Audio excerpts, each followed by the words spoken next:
here with another Tough Talks. This is episode 3. We're here with Doc Fife, Rob Fife, and we're going to be talking today about a lot of athletic training, recovering, chiropractic, soft tissue work. So this is all about kind of the whole scope of thing for athletic performance training with recovery and the whole thing. Fife and I, Doc Fife and I, we went back, I want to say 7 years. Yeah, but I think it was the second year that I was coaching JV tennis. So that was 2012, I think. So okay. Maybe even 8 years, yeah. Yeah, about 8 years. So he and I first met actually at De La Salle High School. He was a tennis coach, and we had just kind of had some informal conversations about training and getting some of the kids to come in and actually start utilizing, performance training and understanding how important it is in the sport of tennis. And that kind of spawned us into a kind of a long path and relationship together professionally. And we've really kind of taken it from there. I've kind of developed this safety blanket with him, and where we have athletes that come in if they have anything that's really detail injuries, any soft tissue work, anything like that, we've kind of always just send them over to him. He's always taking care of them. Then he and I kind of conversate about what not to do and what to do. The thing that has always struck me as what's so impressive with him is the level of detail that he goes in on figuring out the problem. And when I mean that is that you get injured, right, with athletes, and even just the common individual, right? We get hurt, and everyone just looks at, okay, well, this is your injury, so let's fix this injury. And no one ever looks at, some do, but not the majority don't look at the big picture, right? What was the reason for this injury? What's actually causing this injury, not just what's the result? And that's what kind of struck me out with what he does and how detailed he was at it. So we've kind of built and developed a chemistry and a relationship from there. And it's really been helpful for me. It's been something that I've been able to kind of take off my plate from a strength conditioning performance coach perspective and really put athletes and clients and customers into his hands that I can trust. So I think from this perspective for us, it's going to be a big discussion on kind of how do we recover. What are the important things, the injury side, things like that. So before we dive into some of these topics, Fife, I just want to say thanks for coming on the Tough Talk Motivation. And if you can, just give us a quick background on kind of who you are, what got you to where you are, and your inspiration, so to speak. Yeah, thanks for having me on. I think that, my quick background is I athlete whole life growing up.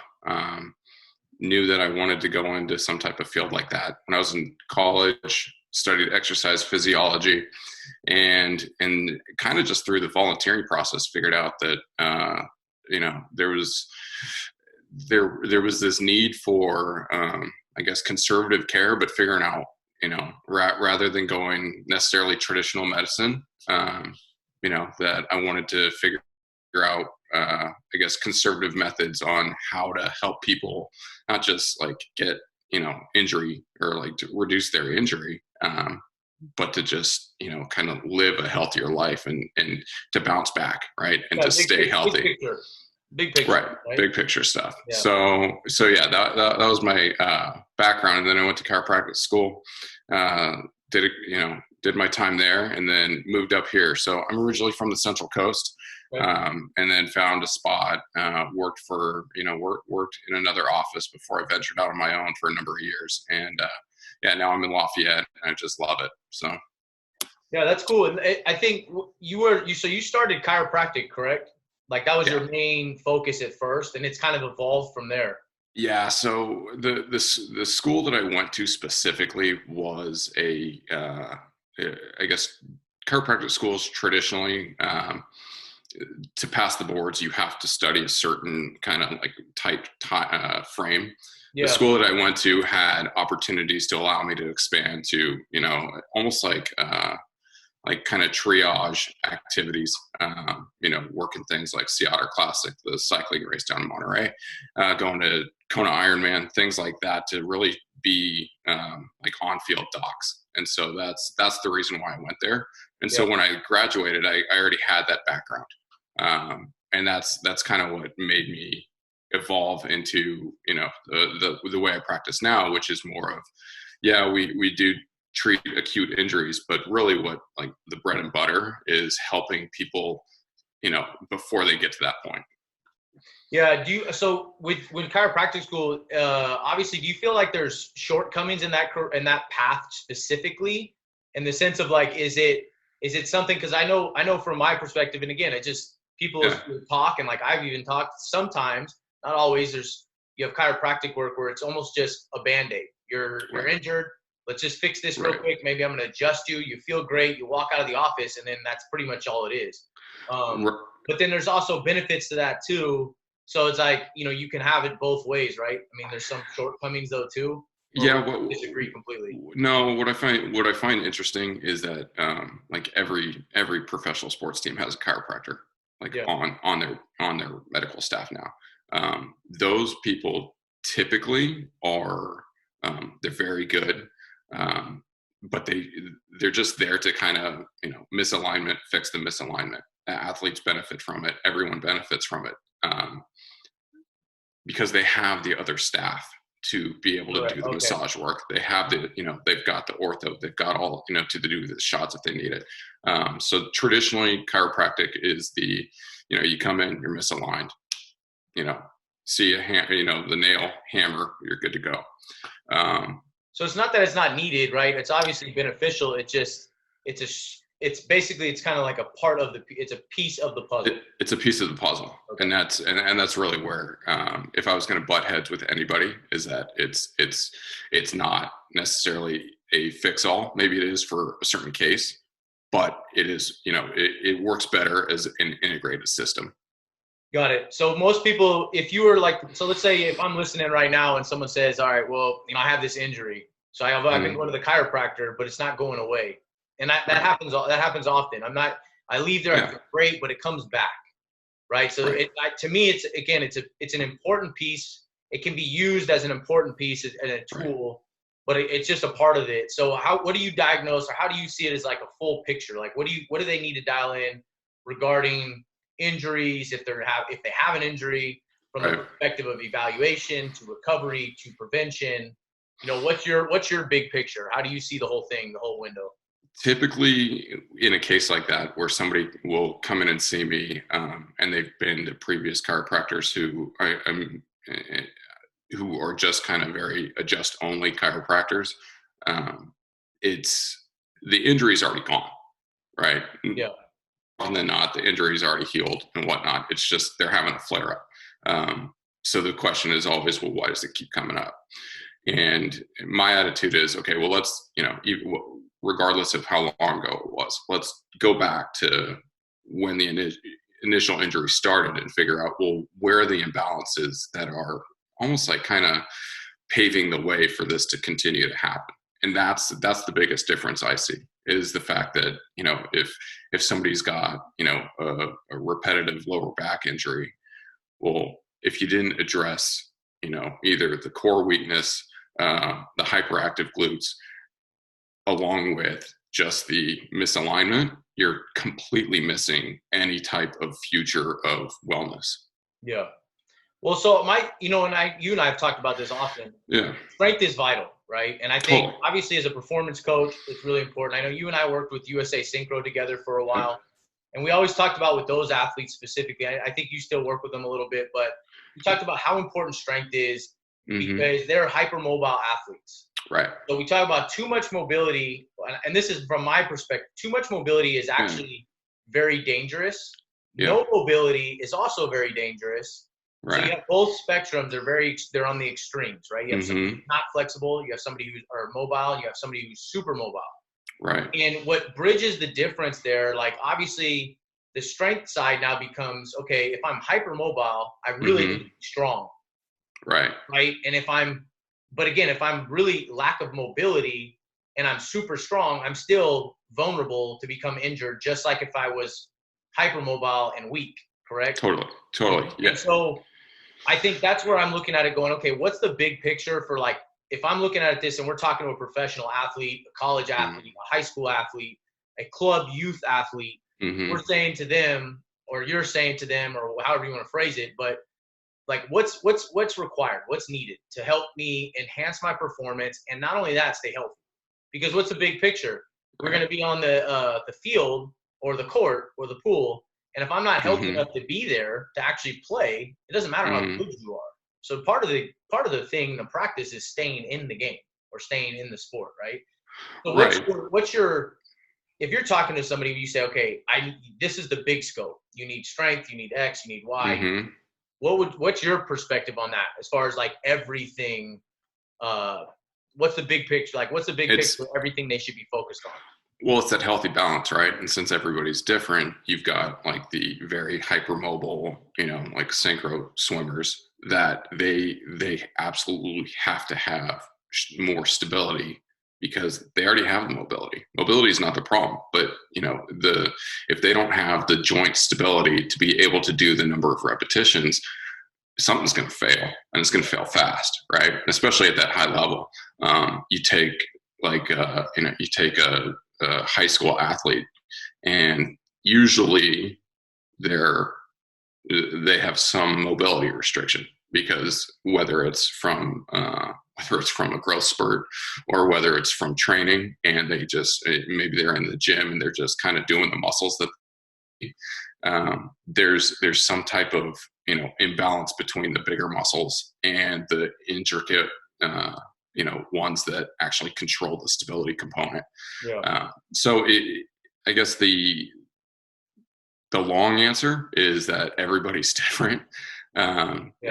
And you have to really have an eye for it. That's why I think it's so important to have people on your team, like the strength coach that understands that, and having people that go, okay, like, well, this is rather than, just be efficient with your stretching, be efficient with your warm-ups. This is how you do this. Here's the plan.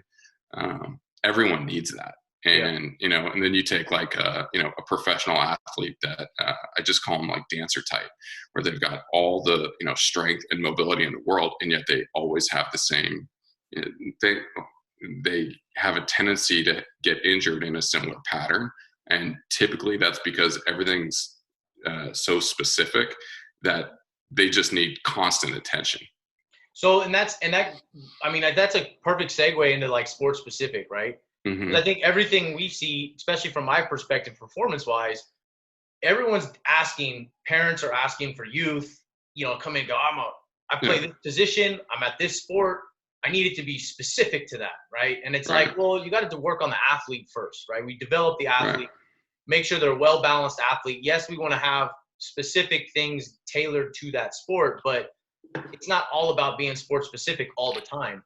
Are you seeing trends with that?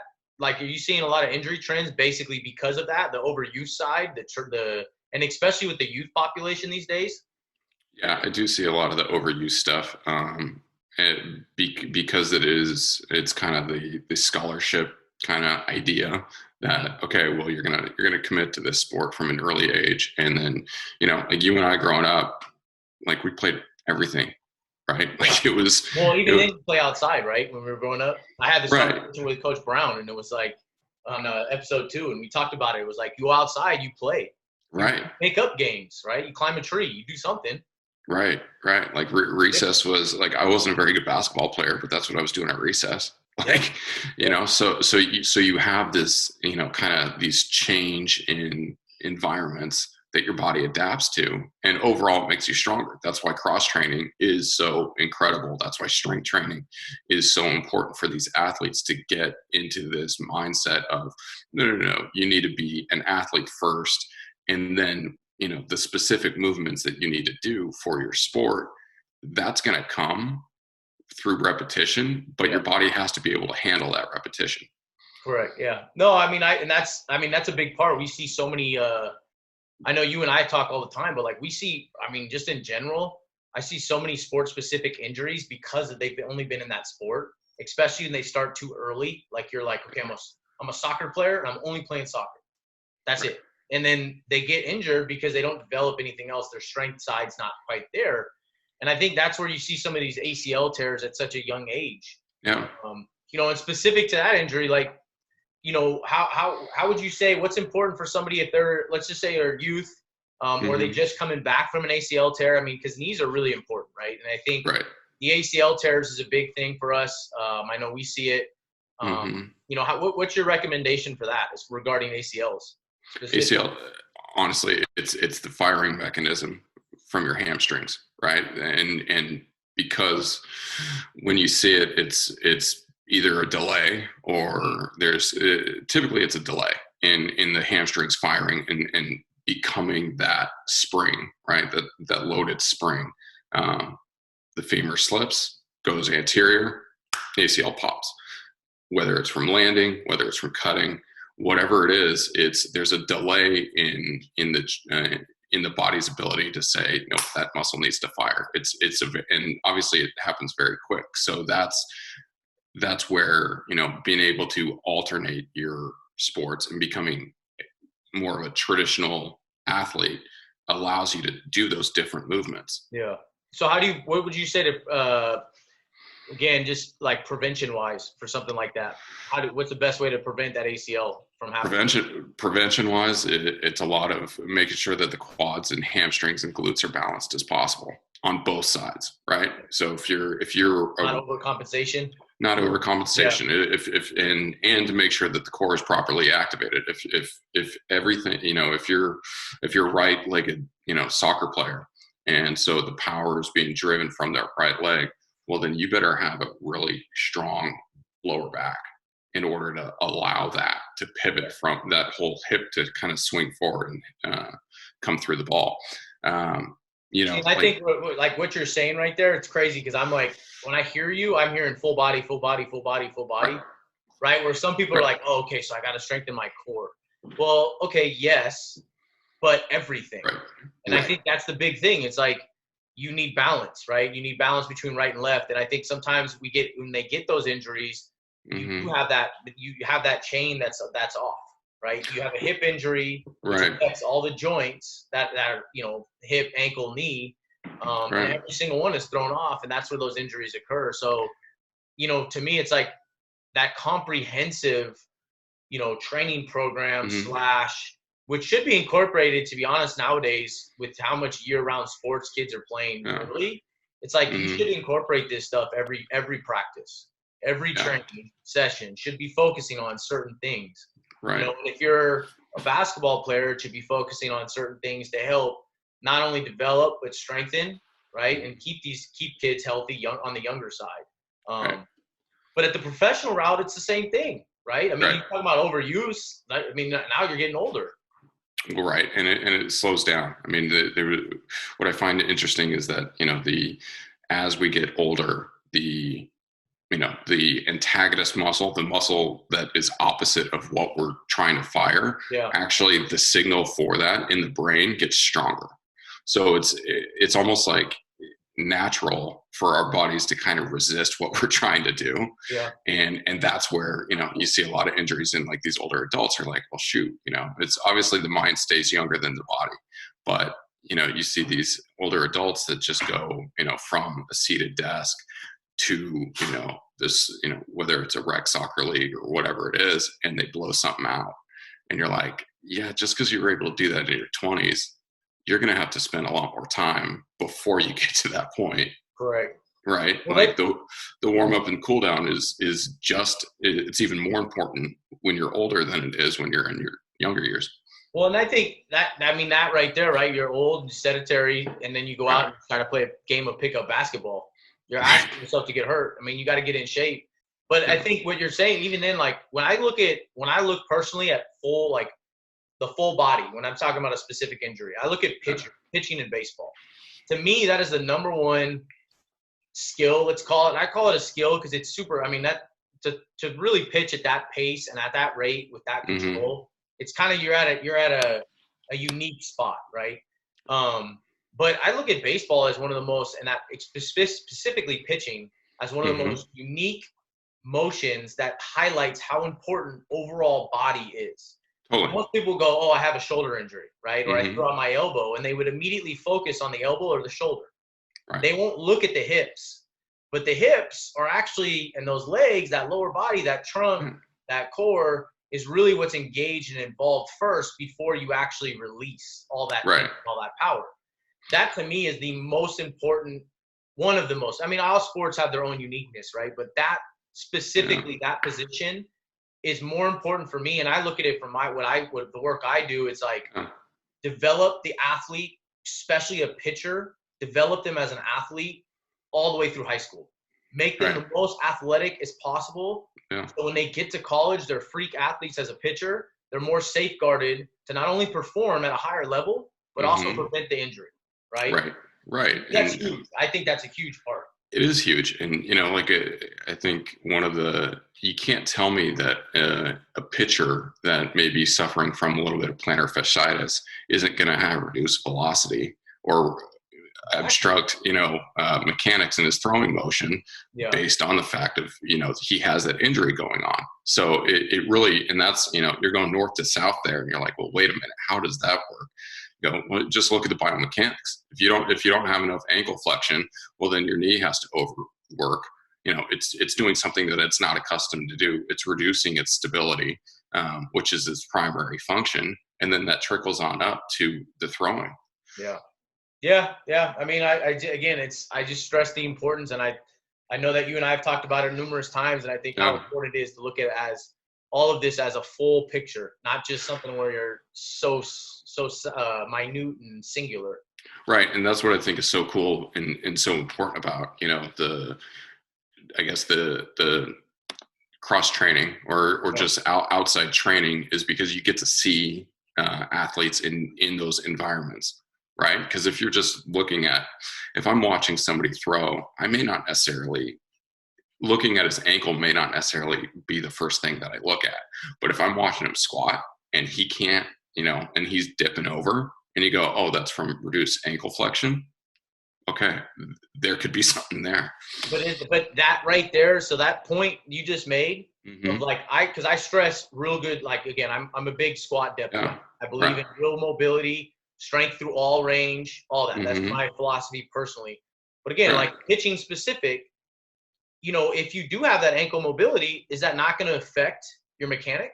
It absolutely will affect. So that's why, to me, it's like, I think that's where the translation is lost at times, where people go, oh, well, a squat is not sport specific. So sport specific, I only see you basically dip into a quarter range of motion. So that's all you need to do from a strength conditioning perspective, because the quarter range is all your dip.